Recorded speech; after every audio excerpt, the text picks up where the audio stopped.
Family के involvement और उनके सपोर्ट के बगैर जो है ना ये ट्रीटमेंट पॉसिबल नहीं है। राइट। ये सिर्फ इस पे अप्लाई नहीं होता, मैं तो समझता हूँ जितनी भी नफ्सियात के प्रॉब्लम्स हैं फैमिली का इंगेजमेंट बहुत बहुत ज़रूरी है। राइट।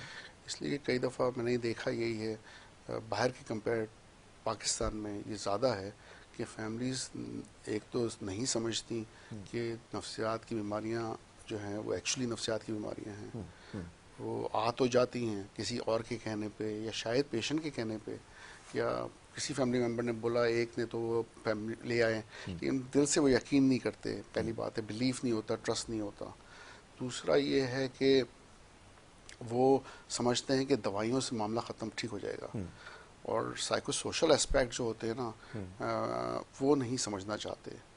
अच्छा, बात समझाने की ये नहीं होती कि आप जब बता रहे होते हैं फैमिली को कि इसमें पेरेंट्स के और उनके अटैचमेंट के इश्यूज़ या कितना टाइम दे रहे हैं नहीं दे रहे, ये एक समझाना चाहते हुए भी इंसान रिलक्टेंट होकर समझाता है कि अब वो ये ना समझ रहे थे कि वो डायरेक्टली आप उनको ब्लेम कर रहे हैं, क्योंकि वो भी फिर नेगेटिव हो जाता है, वो इरिटेट हो जाते हैं कि यार ये हमें ही ब्लेम करना शुरू कर रहा है।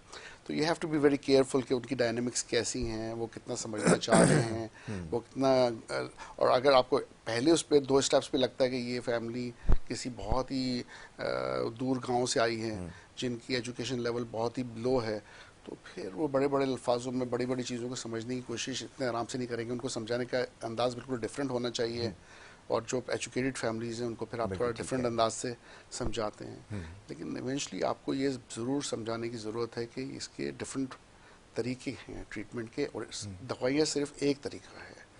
बाकी आपकी साइकोथेरेपीज़ हैं, टॉकिंग थेरेपीज़ हैं जो कि पेशेंट पर डायरेक्ट अफेक्ट करती हैं। दूसरी फैमिली इन्वॉल्वमेंट है, फैमिली किस तरह से मैनेज करेगी पेशेंट को, या किस तरह से बिहेव करेगी, कितना उनको देंगी। अच्छा, इन्वेस्टमेंट बहुत ज़्यादा है हमारी पाकिस्तान की फैमिलीज़ में, और इन्वेस्टमेंट का आसान उर्दू में मतलब है कि बहुत क्लोजनेस, इतना प्यार करेंगे कि सफोकेट कर दें। बिल्कुल ऐसे ही आपने बोला, ठीक है, वेरी राइट। आपको थोड़ा सा एक देना है, डिस्टेंस देना है उनको, अपना ब्रीदिंग स्पेस देनी है ताकि वो भी आराम से करना, वो उनकी एंजाइटी ठीक नहीं होनी है। लेकिन ठीक है। और आप बहुत ज़्यादा इम्पोज करेंगे ना कि ये चीज़ें करो बेटा तो तुम ठीक हो जाओगे। एक मेरे पास और फैमिली आती है, उस माँ जो है ना शी इज़ वेरी कीन कि भाई मेरे बच्चे ठीक हो जाएं। 3 बच्चे हैं उनके, 3 साइकेट्रिक प्रॉब्लम में, 5 में से 3 को। लेकिन मैं समझता हूँ एक माँ जो है वो जितना ज़्यादा कोशिश कर रही है ना, उतना ज़्यादा मसले को बिगाड़ रही है। बिगाड़ी। क्योंकि जो चीज़ें मैं अवॉइड करना चाह रहा हूँ, मैंने कहा उनको इंडिपेंडेंट होने दें। बिल्कुल ठीक है। उनको अब आप उनका अगर वो 25, 26, 28, 30 साल के लड़के हैं तो इतने छोटे नहीं कि आप शर्ट्स भी उनकी खुद चूज़ कर रही है, जबकि उनकी शादियाँ हो गई थी।